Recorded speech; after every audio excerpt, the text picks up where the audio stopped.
I'm a little nervous. It's literally in less than 1 minute, but I will let y'all know how it goes. And wish me well. Let's do this.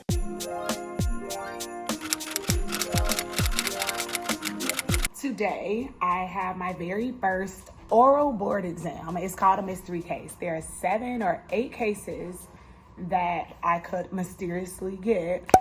And I have to go through, actually, let me tell y'all exactly all the things I have to go through. And also I could tell you the cases that they could be acute limb ischemia, chronic limb ischemia, abdominal aortic aneurysm, that's 3, appendicitis, small bowel obstruction, gunshot wound. So it's 2 that I forgot. That's pretty good though. We have to go through 6 of 8. The last 2 is gallstone, pancreatitis, and GI hemorrhage. So that is today.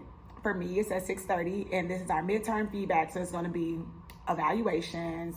My surgery mentor is going to go through what other doctors have told her about my progress so far.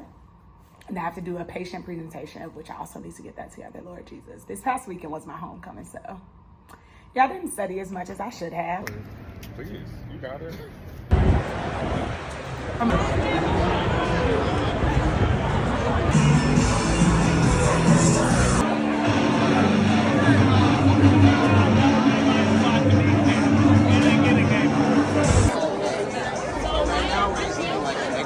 It's gonna be breaking into like 4 parts probably.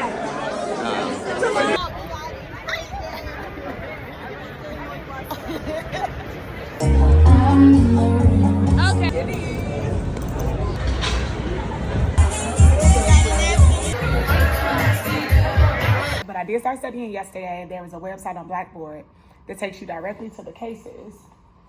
So let me pull that up, because then y'all about to study with me, because clearly I've been procrastinating, and procrastination is not good for my ADHD. So I clearly need the accountability, and I don't have my setup to go live on Study With Me, so we can't use that as an option.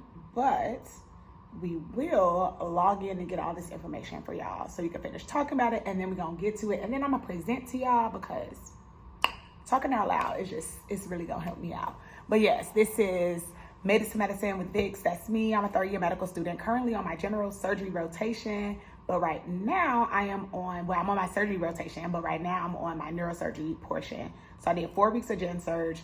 It's gonna be 2 weeks of neurosurge, and then 2 weeks of cardiothoracic surgery. And then I'll be taking this exam the week before Christmas and get 2 weeks off to live my life. Thank God, because last year, or year before last, I used winter break to study for step 1. That did not go over well, because see above, to see how that turned out. So yeah, I'm ready for a break, but also I need to get in grind mode, because we need to do well on this mystery case, okay? Yeah. But let me tell y'all what the requirements are. Okay, so I am responsible for knowing the history, physical signs, and diagnostics of these conditions, the differential first therapeutic steps, and then it says, welcome to work on the material in groups, but will be discussed one-on-one with your mentor. So yeah, these are all the things that I'm actually about to just pull up now, write them out on the whiteboard, and then obviously I'll try to recite it from memory, see what my gaps are, and yeah, let's see how much we can get through in an hour. Wish me well. All right, so let's do this for chronic limb ischemia. So for history, as always, I'm gonna go through old cards. Onset, location, duration. So typically location is gonna be lower limb. Duration, greater than 3 months. Onset, a while ago. Characteristics, it's probably like a doe, but this is the one that has the 6 P's. So it should be pain, pallor, paresthesia, pulselessness, pain, pallor, paresthesia. Always forget the last 2.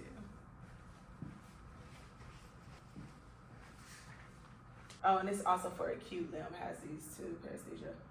Oh, and it's Pershingly cold, so it's really just cold and then paralysis. Okay, aggravating is gonna hurt more with walking, radiate up the legs, timing when moving, severity, patient dependent. All right, physical exam, I have them walk, look at legs, looking for ulcers. Also, every time we get out of the history, ask for vital signs immediately. So looking at leg, looking for ulcers or cuts, checking to see if there's a pulse.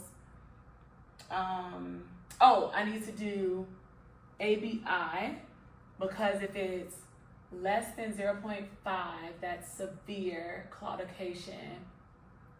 And if it's greater than 0.9, that's normal. Okay, so it's caused by atherosclerosis.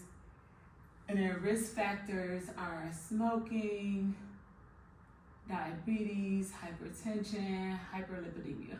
So my differential is PAD. It could be acute limb ischemia. I mean, you could have like a spinal stenosis, some type of radiculopathy. Could also be like MS. Don't forget to check neuro exam. Always want to check, make sure mental status is the same. Let me see, what else did I write down earlier? No, I feel like I'm stressed about like step and. Oh yeah. This has been the best differential diagnoses I have heard all day. Okay, this is what looks like a beautiful fall day, but I had gotten through, I think 5 of the 8 cases, and then someone came in the room. I was like, oh, do you have this room reserved? And I was ready to say like, nah, but can I just stay in here and study with you? And then she told me they have docs. So, you know, the doctoring course the M1s and M2s have. So I had to leave. And I have a study session actually with my friend at 3 o'clock. So I'm like, whatever, let me just go to the gym now. And so I could go home and study with her. And while I'm on some form of cardio, I will review these last 3 cases because I need to get done before I leave the gym. Because yeah, ain't nobody got time for that. But all in all, I will say this is the type of studying that I should have been doing since I started this rotation, because like when you learn all the cardinal signs and the presentations of a disease, I mean, you know it. And I have not been studying like I should. So let me get my life. All right. So I'm about to go into this feedback or this midterm feedback session. So the way it's going to go, feedback, I'm going to do a case presentation, and then I'm going to have my mystery case of all those cases I was prepping earlier when I was on campus, when I was on the treadmill at the gym, while I was on Study With Me Tonight. I'm a little nervous. It's literally in less than 1 minute, but I will let y'all know how it goes. And wish me well. Let's do this. Y'all, I just want to know, let me sit this camera down because it feel like I got the shakes. But I just want to know, why do I insist on being nervous for things? So the order for me was she wanted to do feedback first, and then my case presentation, and then the mystery case. And I was like, can we do this mystery case second? Because I just want to get it out the way. And as I previously told you, like, it's between small bowel obstruction, chronic or acute limb ischemia, GI hemorrhage, trauma like gunshot wound, acute appendicitis, gallstone pancreatitis, and I think that should be all AAA, abdominal aortic aneurysm. So I get mine, and the way I did it, like I wrote my little notes down as she's talking. You don't get to like see the prompt or anything. She just says like, mine was literally a 27-year-old female with abdominal pain. What are you gonna ask her? I'm like, what do you mean? So I asked her one question: how long has the pain been there? And she was like, oh, ask me a bunch of questions all at once. I'm like, at once? Okay, that's crazy. So I went through old cards because I always tell myself, just go through that. Onset, location, duration, characteristics, aggravation, radiation, timing, severity. Asked all of those questions at one time, she must have given me like 3 sentences back. Didn't answer like a response to almost any of these. And I was like, okay. So then I try to ask like the sexual health questions, the surgical history, past medical history, family history, asked about medications. And she was like, all right, do you have any other questions? And I'm just like, no for the history. So then we move on. I asked, what are the vital signs? She's like, okay, we're going to move on to physical exam. Gives me the vitals. Literally all the vitals are within normal limits. So again, what are we doing? What are we doing? And she's like, okay, so what are you going to do on physical exam? I'm like, I'm going to palpate. But one thing that I will say that I did wrong, I had a differential in my head after getting these vitals and hearing that the patient had emesis, so vomiting. I already had the differential. And this goes back to my patient simulation during my first week of surgery. Oh yeah, because that's what she said. This was literally the simulation case. I kid you not. Like, it felt the same. But the simulation case, it gave us more like, patient just came up from ED. This is the age. These are the symptoms. And in that one, it said like the ED says that they have this is the diagnosis. And so for what my group did then was we basically tried to prove that that was the diagnosis instead of looking at all of the range, the options of what it could be. Like, that's confirmation bias, like, bruh. And then here I go, trapped up in that again. So after I was done with physical exam, I was like, okay, I'm ready to run some tests, run some labs. And she was like, okay, so what, before we do that, what's on your differential? And I'm like, okay. So I give this long list of a differential. I'm like, acute appendicitis, ovarian torsion, PID, ectopic pregnancy, cholecystitis, pancreatitis. I don't even know if I got to cholelithiasis because she cut me off and literally said, this has been the best differential diagnosis I have heard all day. Oh, because then I had said like pyelonephritis, and I was like, oh crap, I didn't do that on physical exam. I didn't check for CVA tenderness because that will tell me whether, you know, like the kidneys are injured. Because then I said like cystitis, which is bladder inflammation. And she was like, look, this is the best differential diagnosis I've heard all day. And with your differential, that's what you need to do. Like, I know we're doing this a little bit out of order, but you need to let that differential guide you on the physical exam. So although when you're typically given presentations and stuff, you would go through the, what is it? So subjective, objective. So subjective is what the patient tells you. Objective are things that the data, it just speaks, you know, the labs, the vitals or whatever. And then also physical exam, and then assessment and plan. So assessment is you saying like, okay, these are my differentials, but it's more likely this and least likely this. And okay, so since this is the differential you're going with, what's the plan? How are we moving forward? So she was like, okay, so you usually wait to give that at the end, but when you're assessing a patient, you need to be thinking of everything that's on that differential diagnosis up front, and that will guide you. So if I'm thinking it could be pyelonephritis, I need to be doing a CVA tenderness, which is literally you pound the kidneys in the back. And if it's pain, like if it's tender there, it's like, oh, okay, well, maybe they do have like a pyelo, or like, you know, like if I should have asked like, oh, is it burning with urination? Because then that could be a UTI. Or is there,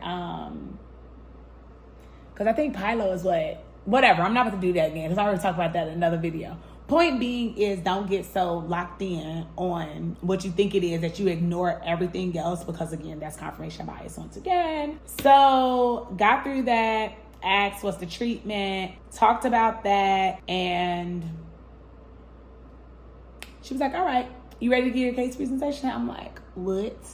That's it? That's all? And she's like, yeah. I was like, wow, that was not scary. So I want y'all to hear the case presentation that I gave. So I said, mine is an 18-year-old male presents to the ED with 1 week of abdominal pain, low-grade fever, decreased appetite due to the pain, constipation, an episode of night sweats, no nausea or vomiting, describes the pain as being in the right lower quadrant and the left upper quadrant, has had no sick contacts, recent travel, trauma, and it is worse when lying on the stomach. Vital signs upon entering the ED, temperature was 100.8. Everything else was within normal limits. On physical exam, there was some abdominal tenderness, pain in the right lower quadrant, but once I examined him, also in the left lower quadrant, which was greater than the right. Also an umbilical hernia. There was a positive McBurney's point, psoas sign, and Rosen sign. The operation description, we did a laparoscopic appendectomy where 3 small incisions were made and the abdomen was insufflated, which is blowing, I believe, CO2 into the abdomen so that it gets large and it stretches and we can see the organs. nicely. A camera was inserted to locate the appendix via the tinea coli. And once the appendix was removed, sutures were closing up the ports. There were no complications with this patient's surgery, but potential complications are perforation, which could lead to peritoneal contamination, surgical site infection, and abscess due to delayed presentation. In my evidence-based medicine, I looked up an article that discussed antibiotics versus surgery for treatment. Antibiotics are associated with higher rates of unsuccessful treatment, 76 per 1,000 people. And there was no difference. It was not clinically significant, but antibiotics did decrease wound infection. But within a year, a third of the people on antibiotics did need surgery. So in the end, insufficient data, we don't really know. And she said, but in Europe, they actually do use antibiotics to treat it. And it's less about it not being good treatment for appendicitis, but like if the appendix has ruptured or if there's fecal matter somewhere, then that could lead to like complicating the case. So yeah, all in all, I was nervous for no reason. I actually needed this to push me because I feel like I know so much more about small bowel obstruction, most common cause, adhesions or hernia, or GI hemorrhage. Most common cause of rectal bleeding is diverticular disease. So diverticulosis is painless bleeding and diverticulitis is painful bleeding. Most common cause for upper GI bleed is peptic ulcer disease, which can be due to NSAIDs, which is like ibuprofen, or steroids, and I think bisphosphonates, which are used for people who have like osteonecrosis, and that in itself I think could lead to like avascular necrosis. Don't give me the line, but yeah. And then what are some other ones? AAA, aortic abdominal aortic aneurysm. I already knew that one from like family medicine.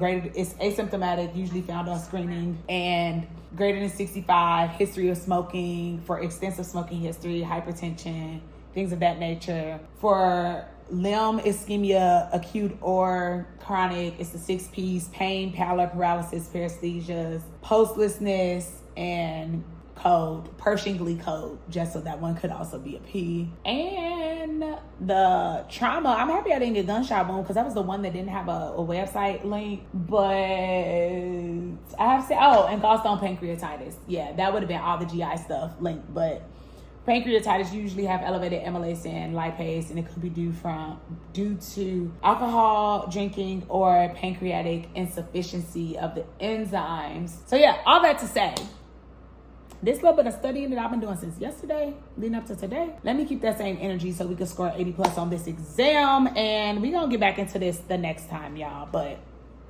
thanks for coming with me for my first oral board exam. I mean, it wasn't a board exam, but an oral midterm.